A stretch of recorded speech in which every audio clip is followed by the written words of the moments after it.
بسم الله الرحمن الرحيم. حبايبي طلاب الصف الثاني الإعدادي، أهلا ومرحبا بكم. إن شاء الله النهاردة نشرح مع بعض الدرس الثالث من الوحدة الثانية من مادة الجغرافيا، درسنا بعنوان السياحة في وطننا العربي. أما نتكلم عن السياحة يعني بنتكلم عن أهم المعالم الأثرية والآثار الموجودة في معظم الدول العربية. طبعا احنا عارفين ان السياحة بيكون لها مقومات بتجذب السائحين الى طبعا الى الوطن العربي عشان يقوموا بزيارة او مشاهدة هذه الآثار. طبعا عندنا مقومات الجذب السياحي او مصادر اللي بتجذب السائحين الى زيارتها. عندنا مقومات طبيعية وعندنا مقومات بشرية. مقومات طبيعية يعني الطبيعة اللي بتجذب إليها السائحين عشان يجوا ويشوفوا هذه الطبيعة الخلابة، زي الموقع المتميز. طبعا معظم الدول العربية بتطل على البحر المتوسط والبحر الأحمر. طبعا البحر الأحمر اللي بيتميز بنقاء مياهه وبألوان المياه بتاعته. المياه بتاعته بتكون ألوانها متدرجة باللون الأزرق المتدرج واللون الأخضر. طبعا مياه البحر الأحمر بتكون مياه رائعة صافية، مياه صافية رائعة. كمان بتحتوي على الأسماك الملونة اللي لا مثيل لها في جميع دول العالم. كمان بتحتوي على الشعب المرجانية اللي بيأتي إليها السياح من جميع أنحاء العالم عشان يشوفوا هذه طبعا الطبيعة الخلابة اللي وهبها الله سبحانه وتعالى لي طبعا مصر. لأن مصر طبعا زي مدينة شرم الشيخ اللي موجودة في مصر اللي بيأتي إليها السائحين من جميع أنحاء العالم لمشاهدتها. طبعا يبقى أول حاجة من المقومات الطبيعية الموقع المتميز، المناخ المتنوع. طبعا معظم شعوب الدول العربية المناخ بتاعها بيكون متنوع. كمان الطبيعة الخلابة اللي بتجذب إليها السائحين من جميع أنحاء العالم. كمان مش هنتكلم عن البحار بس فقط، هنتكلم عن الجبال، أهم الجبال الرائعة اللي بتحتوي عليها معظم الدول العربية. طبعا مصر بتحتوي على جبال رائعة اللي هي جبال سيناء، سلاسل جبال البحر الأحمر اللي موجودة في سيناء. طبعا دي جبال تتميز بألوانها الرائعة وأشكالها الرائعة.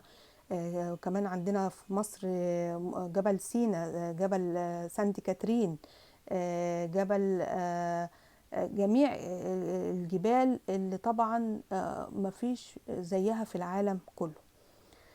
كمان هنتكلم عن المقومات البشرية، طبعا زي وجود المعالم الأثرية المتنوعة. طبعا الدول العربية عندها آثار لا مثيل لها. طبعا عندنا في مصر هنا الآثار اللي موجودة في مدينة الأقصر ومدينة أسوان، الآثار الفراعنة القدماء وأهم المعابد اللي موجودة.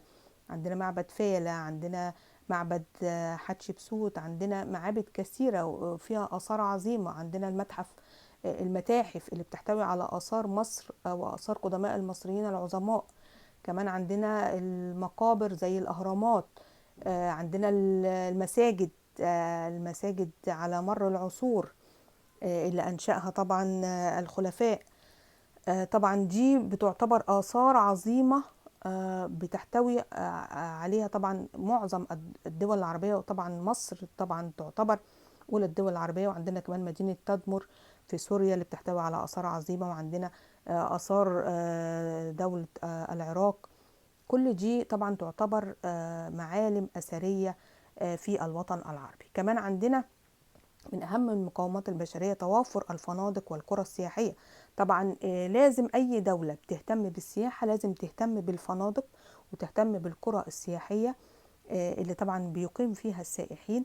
طبعا ده عشان يؤدي ذلك إلى طبعا بيؤدي ده إلى طبعا زيادة الدخل من السياحة وطبعا جذب السائحين للدول.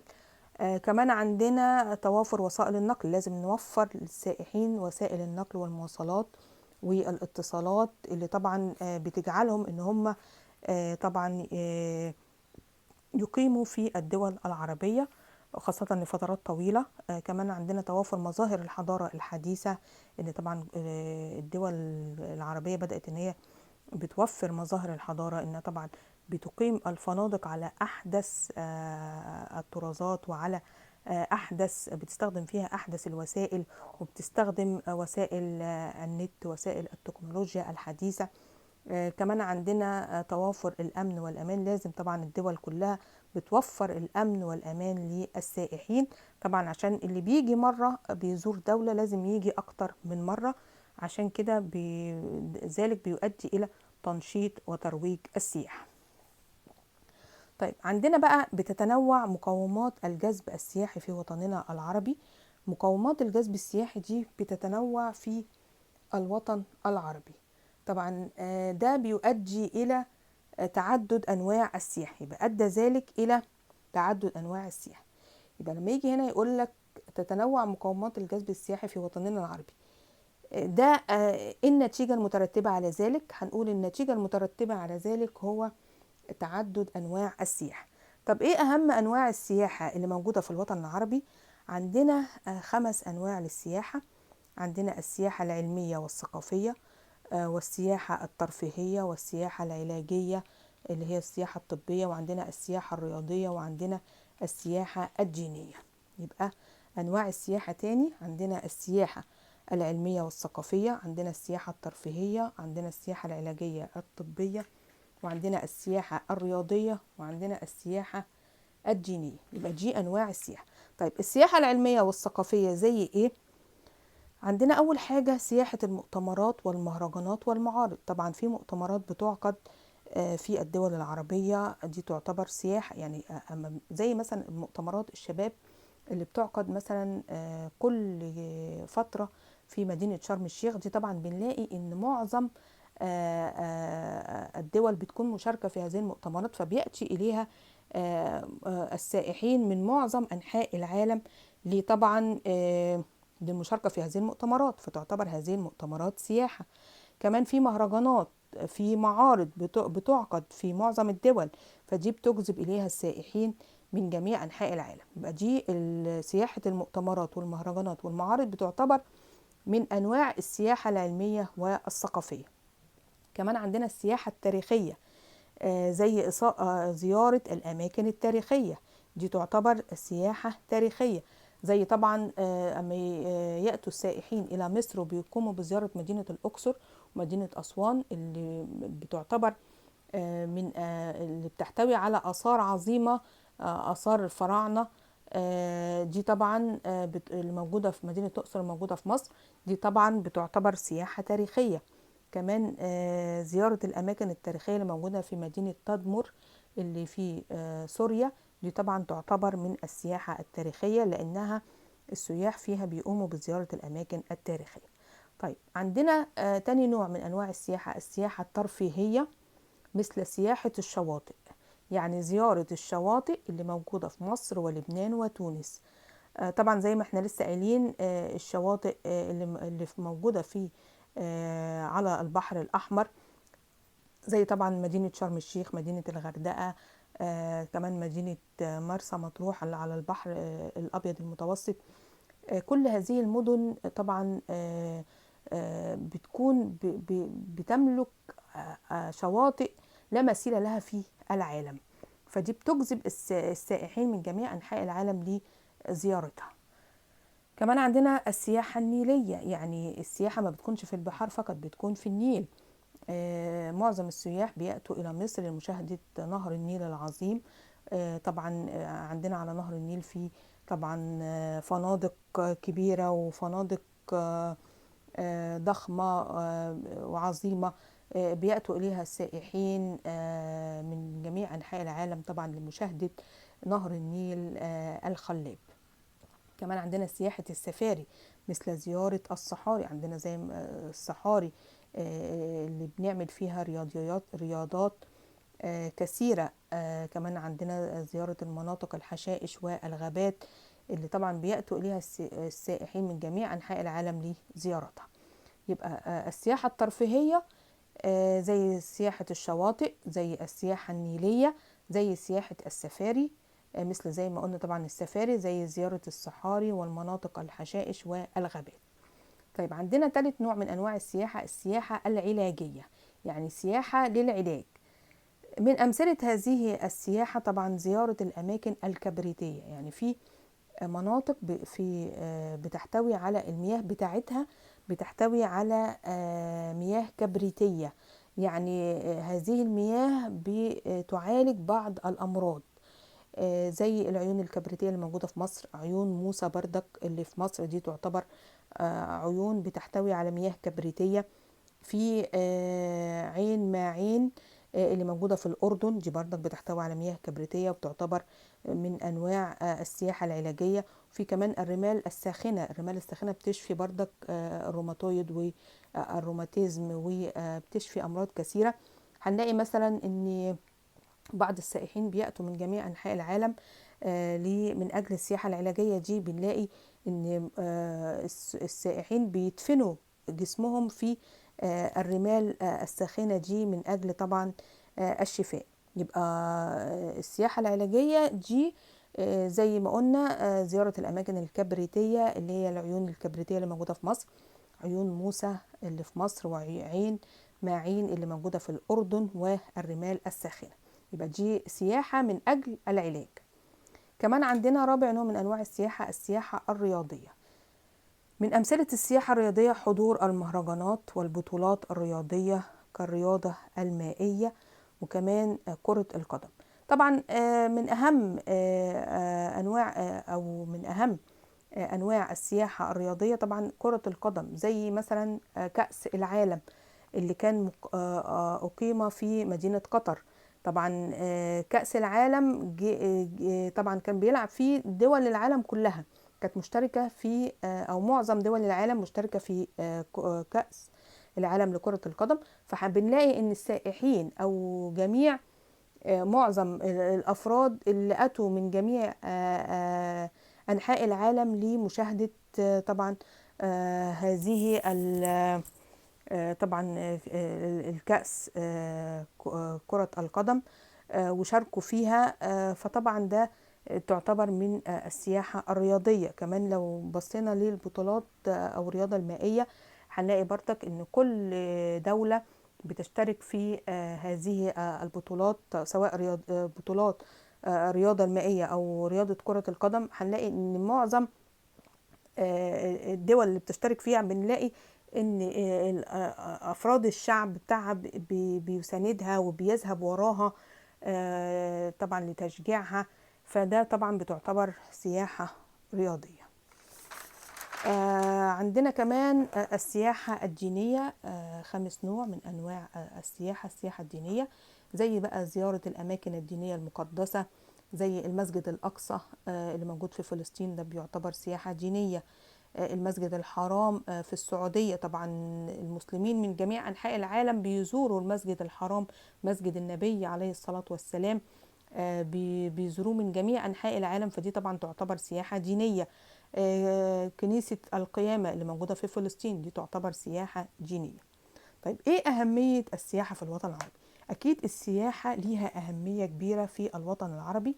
طبعا أهمية السياحة في الوطن العربي، أول حاجة بتعمل على زيادة الدخل القومي، بتعمل على زيادة الدخل القومي، حيث تحصل الدول العربية على 7.2% من إيرادات السياحة العالمية. يعني الوطن العربي لوحده بيحصل، أو الدول العربية بتحصل على 7.2% من إيرادات السياحة العالمية، إيراد السياحة العالمية. كمان عندنا توفير الأموال اللازمة للمشاريع، طبعا من خلال زيادة الدخل القومي اللي بتحصل عليها الدول العربية، ده بنستطيع ان احنا نعمل المشاريع، طبعا المشاريع الصحية اللي زي المستشفيات، زي المدارس، زي طبعا أهم المشاريع الخدمية المختلفة اللي بتقوم في الدول العربية. يبقى احنا من خلال الدخل اللي احنا بنحصل عليه من السياحة بنستطيع أي دولة إن هي طبعا بتوفر أموال للمشاريع اللازمة أو اللي هي بتحتاج لها، سواء كانت هذه المشاريع مشاريع صحية، مشاريع تعليمية، مشاريع خدمية.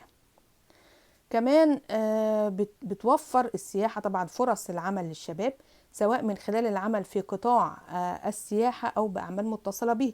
طبعا السياحة بتوفر فرص عمل للشباب، زي مثلا هنلاقي المرشدين السياحيين اللي هم بيكونوا مع السياح وبيتجولوا معاهم وبيعرفوهم الآثار وأهم الآثار اللي بتحتوي عليها البلاد. فدي طبعا ده بيكون مصدر رزق ليهم. كمان الفنادق اللي بيعمل فيها كثير من الشباب، وسائل المواصلات اللي بتوصل السائحين، كل دي بتوفر طبعا فرص عمل للشباب. كمان السياحة بتحقق التقارب والتفاهم بين الشعوب. طبعا يعني أي أفراد بيزوروا أو بيقوموا بالسياحة في دولة أخرى، فده بيعمل على التقارب والتفاهم بين الشعوب بعضها البعض. يبقى أهمية السياحة، ما يجي يقولك بما تفسر أهمية السياحة في الوطن العربي، هنقول إنها تعمل على: 1. زيادة الدخل القومي، حيث تحصل الدول العربية على 7.2% من إيرادات السياحة العالمية. 2. توفير الأموال اللازمة للمشاريع الصحية والتعليمية والخدمية المختلفة في الدول العربية.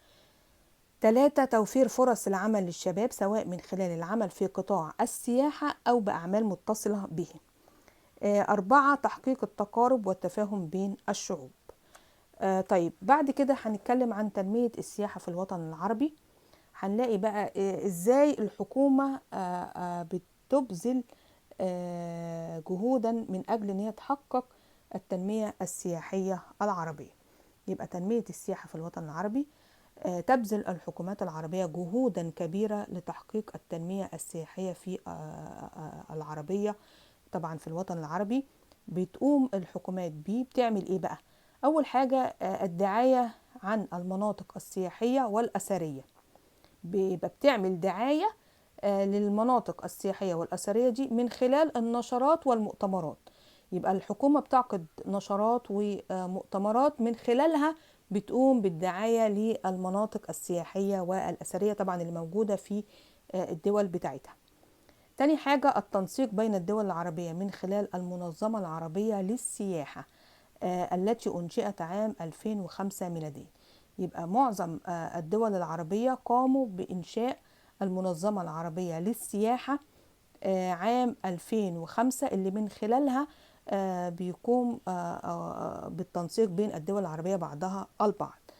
طيب ثالث حاجة مد الطرق اللي بتربط بين الدول العربية. بدأوا ان هم يمدوا الطرق اللي بتربط بين الدول العربية بعضها البعض. زي ايه بقى؟ زي الطريق الدولي الذي يمر بشمال مصر. يبقى الطريق الدولي اللي بيمر بشمال مصر، اللي ده طبعا بيربط بين الدول العربية بعضها البعض. كمان توفير وسائل النقل المختلفة التي تربط بين الدول العربية بعضها البعض وبين دول العالم. يعني وفروا وسائل النقل اللي بتربط بين الدول العربية بعضها وبعض وبين الدول العربية وبين دول العالم. يعني بيسهلوا طبعا السائحين ان هم يتنقلوا بين دول العالم. طبعا زي وسائل المواصلات، زي طبعا وسائل النقل، زي القطارات، زي مترو الأنفاق، زي طبعا الطيران. يبقى كل دي تعتبر توفير وسائل النقل المختلفة اللي بتربط بين الدول العربية بعضها البعض وبين دول العالم. كمان التوسع في إنشاء الفنادق والقرى السياحية طبعا اللي بتجذب إليها السائحين. كمان المعاملة الحسنة مع السائحين وتقديم المساعدة لهم عند حاجتهم لذلك. يبقى لازم طبعا أي دولة السائحين بيأتوا إليها لازم إن هي تعامل السائحين معاملة حسنة، وطبعا بتقدم لهم المساعدات والخدمات طبعا عشان ييجوا تاني لزيارة هذه الدولة، وطبعا يتمتعوا بالآثار ويتمتعوا بالخدمات